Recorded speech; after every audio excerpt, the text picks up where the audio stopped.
హైదరాబాద్ సంధ్య theatre వద్ద తొక్కిసలాట ఘటన cine hero Allu Arjun arrest వ్యవహారంపై AP deputy CM Pawan Kalyan కీలక వ్యాఖ్యలు చేశారు.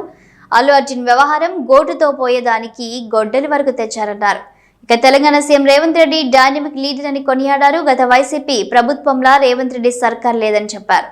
బెనిఫిట్ షోలు అధిక ధరలు ఉన్నప్పుడే కలెక్షన్స్ రికార్డు స్థాయిలో వస్తాయన్న పవన్ కళ్యాణ్ సలార్, పుష్ప సినిమాలకు అందుకే భారీ కలెక్షన్స్ వచ్చాయని తెలిపారు. అంచనాలు భారీగా ఉన్న సినిమాలకు అభిమానులు కూడా ఎక్కువగానే వస్తారన్న ఆయన ఆ సమయంలో హీరోలు థియేటర్లకు వెళ్లడం వలన ఇబ్బందులు తలెత్తుతాయని పేర్కొన్నారు. తాను కూడా మొదటిలో 3 సినిమాలకు వెళ్లానని పరిస్థితి అర్థం చేసుకుని ఆగిపోయానని తెలిపారు. అల్లు అర్జున్ కూడా ఆగిపోయి ఉండాల్సిందన్నారు. అలాగే ఈ విషయంపై తెలంగాణ ప్రభుత్వం సాఫ్ట్గా వెళ్లి ఉంటే బాగుండేదని అభిప్రాయాన్ని వ్యక్తం చేశారు.